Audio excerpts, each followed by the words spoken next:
Okay, everybody, welcome to the YouTube channel. I'm Sage Rader, and I am here tonight with my very good friend and former wife, Miss Hella Rader. Hello, Hella. Hello. We're here tonight to talk about something that's incredibly personal based on our experience and our life, but is largely unaddressed and untalked about in the world of opioids and extreme pain, medical trauma, chronic pain, things that are ongoing where the entire family unit is pulled in. We're here to talk about how our story, which I'll synopsize very briefly in some bullets, just so you get an idea of what we mean by extreme, positioned us to have some insights that we'd like to share in this very brief, like 20 to 30 minute conversation around friends and family of people affected by pain. So, Hella, before we begin, correct me if I'm wrong. It started with a medical case that's about to go before very large, just with still case still in progress. Put me in the hospital, put us in a position where I didn't get out of bed for a year. All the opioids, massive chronic everything, and I blew up to nearly 320 plus odd pounds, and slowly lost my physical self. Then I lost my mind, and then I lost sort of all sense of reality around me. And so in coming back, I had to composite a sense of self, a sense of reality, and a sense of interaction with a body that was badly broken, heavily chronic stuff biochemically and biomechanically. So my bones were busted and my processes inside were busted. And so we were dealing with all of that. And then in that process, something didn't get done. And I ended up in it's like intensive care, observation ward. Very alone in a very serious situation. On top of that, then, another thing happened. And then another thing happened. In each of these, we would end up in the obs ward, right? Life or death. It was questionable whether I would pull through or not. That's all people need to know. There were moments where we went to bed and we said goodnight and we didn't know if we were going to wake up next to each other in the morning alive. And that went on night after night after night for a very long time. So that's our definition of extreme. If that, in any way, shape, or form, severe medical trauma and chronic everything, so chronic and acute, that debilitates and redirects life is you, please listen. If you have friends and family, please listen. Because the friends and the family rarely get talked about. All the focus is on the person with pain. So tonight we're going to talk from the perspective of Hella. We're going to listen to what it's like for someone. And so the first question I have for you, Hella, someone who is in this position that you've been in right now, can you just lay out the sort of field and the topic of discussion for us tonight? Maybe tell us what's the first thing, the most important thing that's a need in the lives of friends and family of people in extreme pain or chronic everything, medical trauma. What's the most important need that's not being addressed? Something you picked up as number one that still you haven't heard anything about that you'd like to start the conversation around? Oh, well, hello. Nice to see you, Sage. I don't know that it's not talked about or that it doesn't exist, but I would say community and support for yourself, right? Which is difficult. I mean, I had that, I had people, but the hardest part is to actually be willing and able to ask for help. So, you kind of get into this mindset of like, it's all on me. And coupled with powerlessness, which just brings out all kinds of crazy.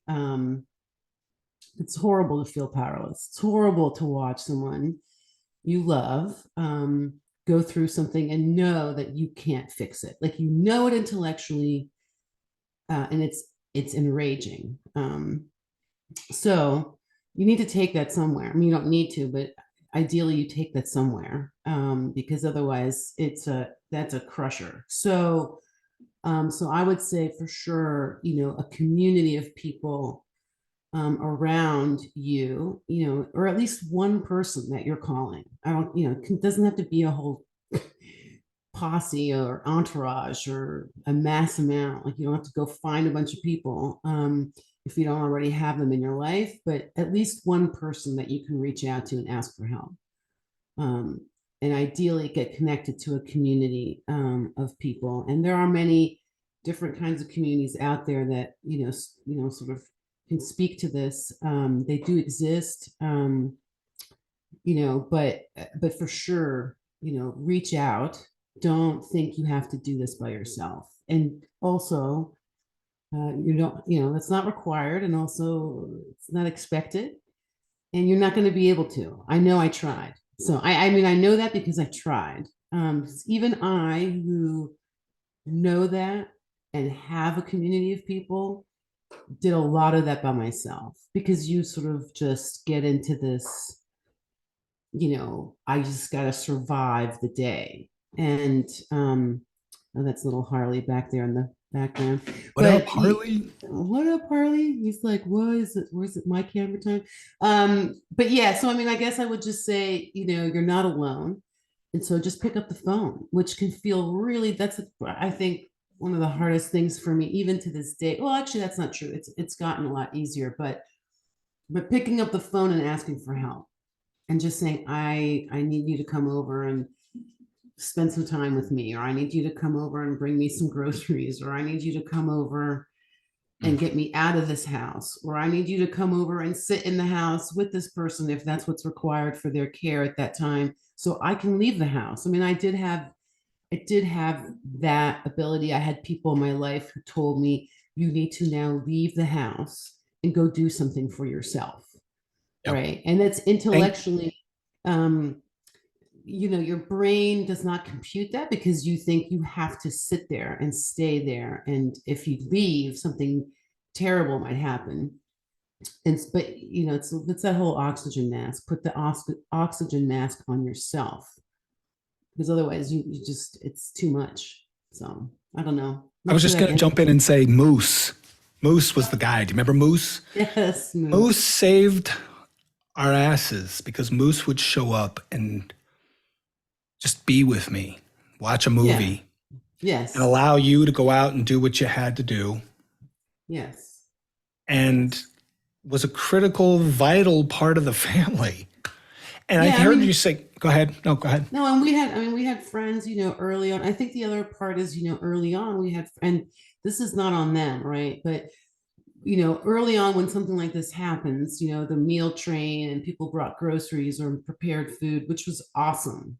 And like, couldn't, like, cause you just, you're in a, like, you don't know what's happening quite yet. So you're like, I can't even contemplate making food. And I think the hard part, right, is as it goes on, as it goes on and goes on for longer, it's hard to want to keep asking for that kind of help. It's just difficult, because you're bored of talking about it. Not bored, but you're like, I'm sick of talking about this. This is all I have. It's like, it's all I have to talk about, it feels like. And so I don't want to do that. I want to be that person. And so it becomes very difficult to continue asking for that kind of help. And other people, because you're not talking about it as much maybe anymore, because you just can't, don't know how to help, but they don't know what you need. So, we were lucky that we had some friends who didn't need to be told what we needed. They knew. Yep. Bring food, just come over, they knew how to do that. So that was very fortunate. But a lot of times people, I don't think they want to be helpful, but they don't know how, right? What exactly it is you need help with. So that's where I think, picking up the phone and going to somebody, I know I need help. I don't even know what help I need. Can you help me even figure out what help I need? Sounds like a hotline almost. Yeah, there needs to be the largest unaddressed need is we need a hotline. Help! Some stuff has happened. I'm like a vomit comet, where you can just spew everything that's going on, and someone's like, "Okay, honey, whew, that's a lot. Let me send you an email. Are you by a computer? Do you have access to the internet? Okay, I'm going to send you some resources. Here's a phone number to." Is that the ballpark? I'm not saying you're going to start it or anybody's doing anything like that, but it sounds like we need a hotline with some resources, and an I mean, ability to, I wouldn't say no to that. I think that's a great idea. I mean, it's certainly, I mean, you also have to keep in mind when this happened, it was 2014, and there wasn't, like, Instacart was not a thing. right? I mean, never mind that where we happen to live, I don't know if Instacart would have come to our house, but up on a ridge, but my point being, like, that was, I mean, today it would be a lot, I mean, it would still be, it still wouldn't be easy, but it would be, there are some more tools, like, so use the Instacart or whatever, right? Ask your friends to, help you with the Instacart. I don't know, like, I'm just saying, like, it occurs to me that now, having my friends bring over groceries, not that that wouldn't still be lovely because they'd be coming over, but you can Instacart at least, right? Right. So that kind of came about just before, and then certainly during the pandemic, but like during this time when this was at its worst, there was no Instacart. So it was like, I went to work, came home for lunch to check on you, after work, came home to make food, which I wouldn't call myself a chef even to this day, but you just make something. Or I'd be going to the store to get the food, I mean, you're just like constantly on the move from here to there, and like you just, and you're in fear, and you're worried, and you're, tired, but you got to keep it together. There's a lot going on. So the more you can ask for help, it'll just be better. And you may not know what that is. And so there's, yeah, hotline would be great. What help do I even need? I mean, because you just don't know, and you're too emotionally involved. So you need an outside person who cares about you, or doesn't, or in a case of a hotline, may not know you, but understands because they've been there maybe themselves. And so they know exactly what you're talking about without you having to explain it all. But yeah, I mean, you just need a person who's not emotionally involved in that particular situation, who's detached and can see all of the options that you yourself cannot possibly put together because you're just on adrenaline, and just trying to do the next thing you can possibly think of to do. So Sounds like the life that you just described is a life of chronic sympathetic nervous system overactivation. And you just live in a state of adrenal burnout and fatigue.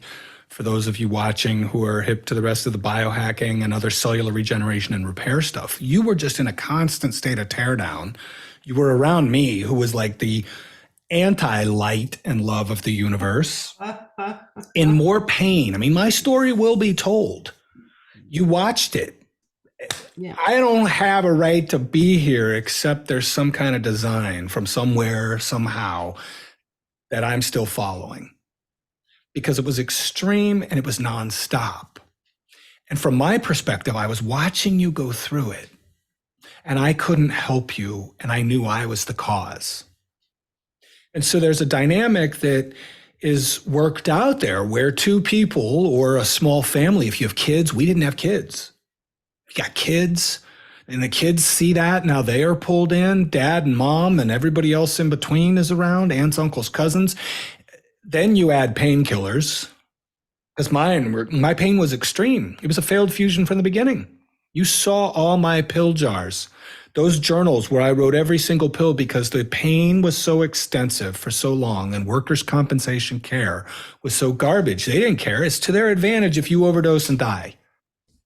Technically, they're okay with that, for the record, because it's less of a bill in the long run, and they give you pills, powders, potions, lotions, and procedures. And so I sat there, you watched, it got worse.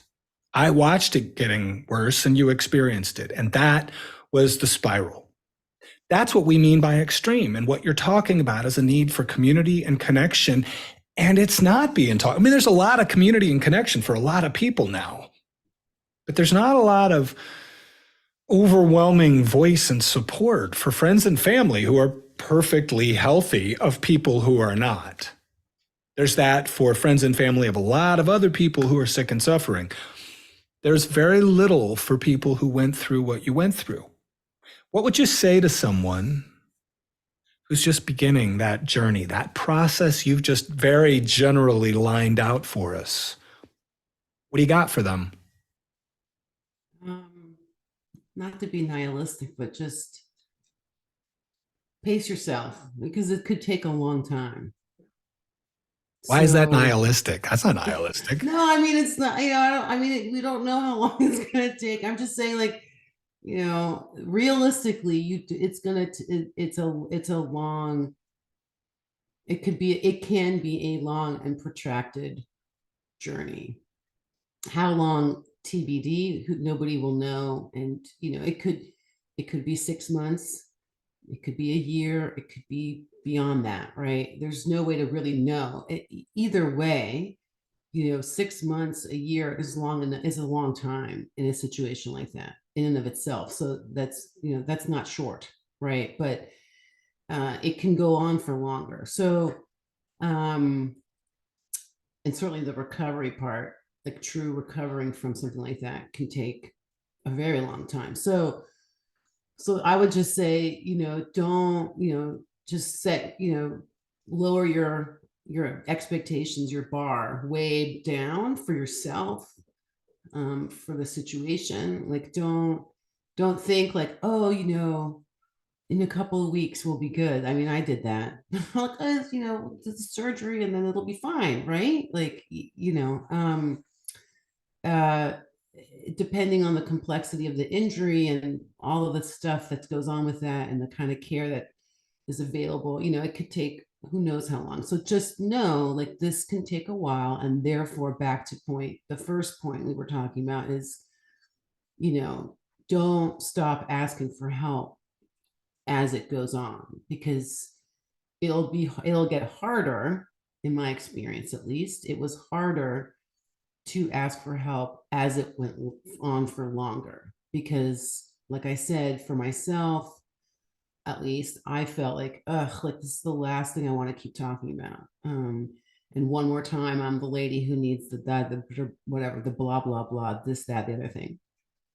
So I would do it, not always as quickly as I would have liked or could have, but I would eventually hit a wall and just break down and ask for more help. But it's just know that that's also normal. Like, you're gonna feel like, I don't want to keep doing this asking for help thing. But that's a normal feeling. So just know that it's gonna take a minute, and like, try to find ways to relax into it, which sounds strange, but that's, to not expect it to be other than what it is, to just take it one day at a time, like literally one day at a time. And Relax into it is the yeah. essence of everything I teach. That's everything. Oh, That's really? everything Okay, right well, there. there you Yeah, we didn't go. even talk about it. So, I Since we're mean, no longer married, you wouldn't know, yeah, I but that is mean, relax into it is literally 3 words, everything that I've right. got from everything we've done. Relax into it. Which I think is different than capitulating to it, right? It's just, Yes. I'm gonna relax into it and just, um, uh, understand that this is just for right now, just for today. This is what it's like. Talk Okay. about talk So, about that real quick. That's surrender. Surrender's a 4-letter word in this like Jocko Willink Navy SEAL, kick it in the balls, yeah, bite it in the ass. Like relax yeah, into it and surrender. That sounds incredibly fey and new age and woo and feckless. And yet it is the way of the most elite performers on the planet. Just sidebar. Those of you who are giggling, giggle away. It's okay. The rest of us know that elite performance comes from relaxing into the intensity, not trying to change it, meet it. So allowing and accepting and surrender. That's not the same as capitulation. Discuss amongst yourselves. yeah. I mean, it's, a lot of this is going to be counterintuitive. It's not a head thing. And I know, because I'm an overthinker. I like to think about it all. I have too many thoughts. I historically have lived in my head for various reasons, but it's not a head thing. And you can't think your way out of this. It's just, it's bigger than you. It was bigger than me. I'll just say for myself, it was bigger than me. It was not, um, I had no, I mean, I had no ammo for this if you want to go military style, right? Like, or whatever, like, if you want to talk in those terms, like, I didn't have anything I could throw at this to change it. There was no changing it. So, um, whether I wanted to surrender or whatever word you want to use for that, or relax into it or not, like one way or the other, you end up doing just that. So you might as well try um, to decide for yourself to relax into it, because that, you know, I think when it was hardest is because I was really determined not to relax into it, because it felt like a capitulation or I don't even know if it was weakness so much as I didn't do it right or whatever, Mm. crazy thoughts that are not helpful but Yep. natural. What's the And you difference? Sorry, go ahead. And then I want to ask you, what's the difference between capitulation and surrender then? I think it's just that's a good question. I think I use that word like I think one to me feels like it's a thought process or a mentality. I will never capitulate. I will not lose. It's a, I will win or lose equation. I will survive. I will beat this. I will, triumph. And by hook or by any means necessary, I will succeed over this thing or this person, whatever you want to Mhm. look at it. I think surrender is just like, I give up. I give up. But it is sort of like I can see that any of that fight is pointless. Mm. So I just give up, and I'm just going to relax into it. I'm just going to sit here and not like I'm just going to not. I'm going to do nothing. Internally, on the surface, yeah, you're doing things, but internally, I'm going to decide to just chill. Like I'm going to relax into it and accept this. That's what I think is for me that would be the difference. You're not fighting with what is as it is, but you're also not punching out your final card. I'm done. Peace. That's Right. Yes. capitulation. Surrender is, you know what? I got nothing left and I'm not going to punch out. Right. So I'm just going to sit here at the bottom of the exhale and cry till there's no more tears, laugh if that comes next, Right. cry some more, run, anything other than make a life or death decision. Easy, Harley. I know I think he needs to go outside. Well, then we should pause our call and we let's will continue pause. this YouTube This episode. is life. This is called Life with Harley. Yeah. All right. So here we are, Sage and Hella and Sage Raider, two former spouses talking about some good stuff. We'll be right back in a second. Okay, now we're back since the little fur baby, aka Gizmo, don't get him wet, don't feed him after midnight. No, he was wandering. Can I just say real quick? Please. Because, he was literally wandering in the wilderness to find the perfect spot to do his business. I'm like, really, dude? Like in Ow. and out. Let's go, chop chop. But Move. Yeah. So yeah. Well, all right. He was particular. Like, of course, he was like, I need the perfect spot. I'm like, you are my dog. Co-parenting being what it is in our world, now that the fur baby has been securely seen to. All right. Capitulation, surrender. You're just wrapping that up. Where it's not punching out when you're tired. It's sitting at the bottom and waiting till something happens next, and also allowing more energy to come back in. If that's a correct assessment, I want to get on to my next question. Is that accurate? So first question was, what would you say to someone just starting? You said pace yourself. I love that. Relax into it. Yeah. Okay. Surrender is not capitulation. You can let go, give up in the moment of trying to control it without giving up and punching out, which is not really surrender. Yeah, I would agree with that. Okay. What would you say to somebody who's at the end of their rope right now in your position, friends or family? Maybe they've been at it for a year like we were, 2 years, 3 years in. What would you say to someone who's 3 years in and about to go through, they've been through everything we went through and they're about to go through one of those Oopsie, I shot a peptide up my nose and somebody didn't do a lab correctly. And next thing you know, we're in a near intensive care observation ward all on our own, trying to explain to medical doctors. Remember that? Yeah. What I was shooting up my nose and why my pancreas was shot out. And no, it wasn't from alcohol. And all of the wonderful things that we've been through. How and what would you say to someone who's been through all of that and about to go through something else that's just like unthinkable and they're already at the end of their rope? I would say I understand and I care. Um, I, I don't, I mean, I think again, unfortunately, it's not a, I understand and I care. And not many people will know to say that to you. Mm. But you're not alone, and you're gonna be okay. Like you're gonna be okay. It's just gonna be really messy for a minute, and you're already tired, and you thought you had made it through something, and you were done, and then another thing, right? So, to it's yeah. I mean, I think that again speaks to hopefully along the way you have I mean I couldn't have done it without my community of people. There's no way. I mean I'm lucky. I had one already. um I had people I could call, but that was up to me to do, right? I mean, but I did have people who were checking on me. So um I don't know that I just think it's kind of like more of the same, just keep asking for help, and just know that it will pass. It will stop.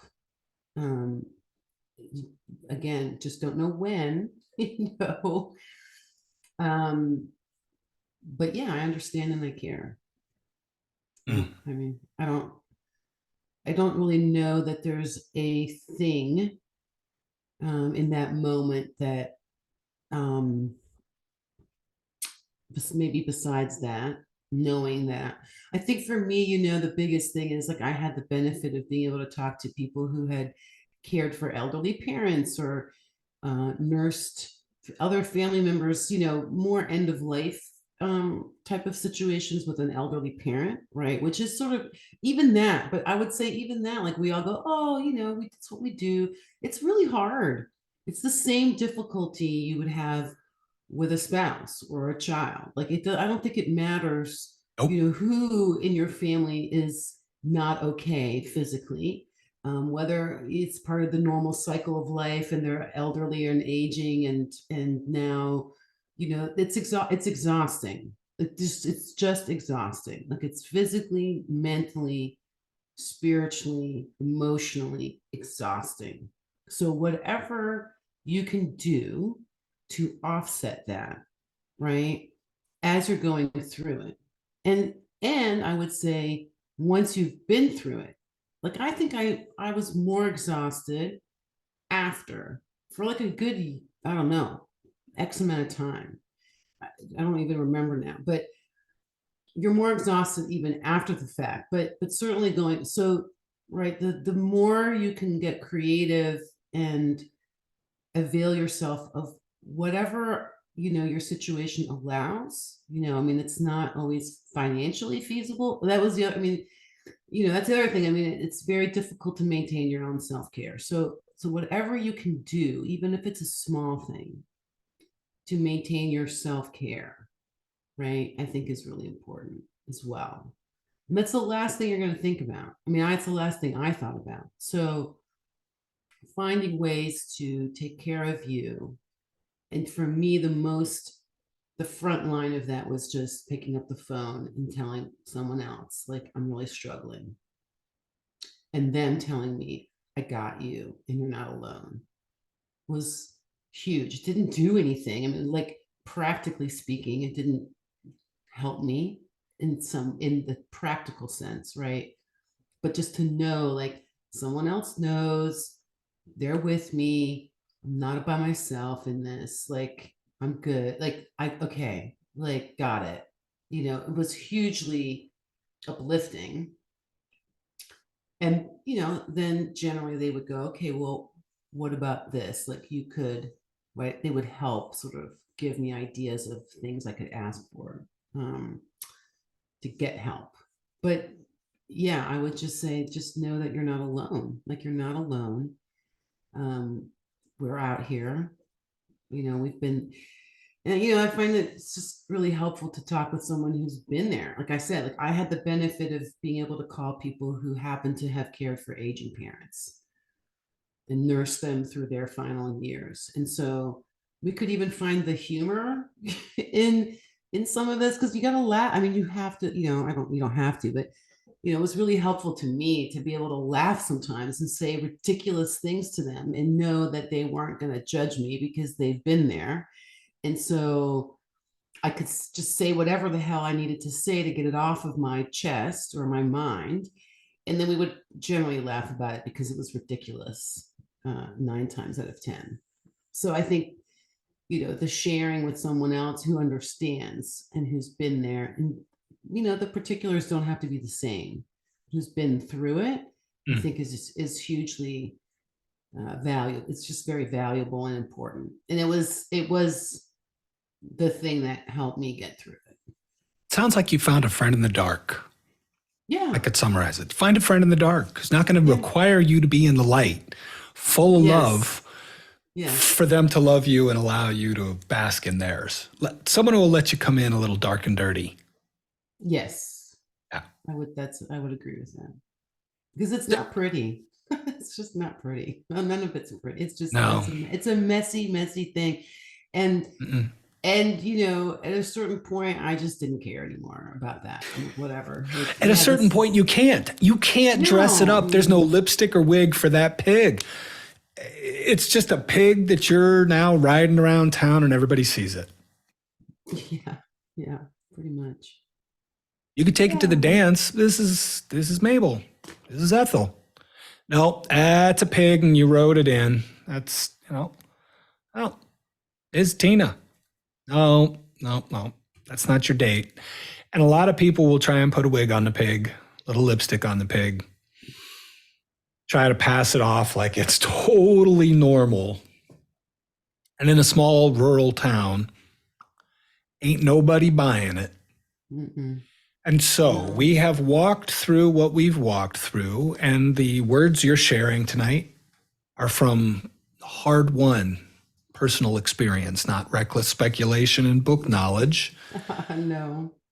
And so, is there anything else that you'd like to say before I honor your time and thank you for the time you spent with me in said debacle, the time we've spent recovering from it, and the time we're spending now giving some of our experience that we hope is helpful and of service to people who are still stuck or feeling stuck where we once were? Thank you for that. Is there anything that you'd like to say that you haven't said so far? Anything else that you want to leave us with tonight? I just think the most important thing is, I don't know. It's a good question. I'm trying to think without being repetitive, but I feel like I feel like it's repetitive because it is the most important thing, which is just ask for what you want or need. Just like, trust the people in your life that have been in your life, and hopefully you have them, even if it's one or two people. And then for some people that might be family, like your actual family. For some of you, it might be family of choice, a family you've created. It doesn't matter. Just trust that the people who are in your life love you, and will show up for you, and let them be of service to you. It's not about pride or failure to do that, right? So let them, because you will need it. I mean, I needed it, and that was difficult. And I had practice already before, but with doing that, but it was still hard for me. Mm. It's not in my, technically in my nature. It's actually not my nature. It's not in my training growing up to do that. So, you know, it was often hard to do that, even though I knew I had people who would love me and, you know, show up for me, and if I let them. So I think, you know, I would just say you're not alone. There are people who understand and who care, and let the people who are in your life help you. Like, allow them to. They want to, whether they say it, like whether you don't have to have a big chat about it. Just know that they care and they want to help. So let them. Mm.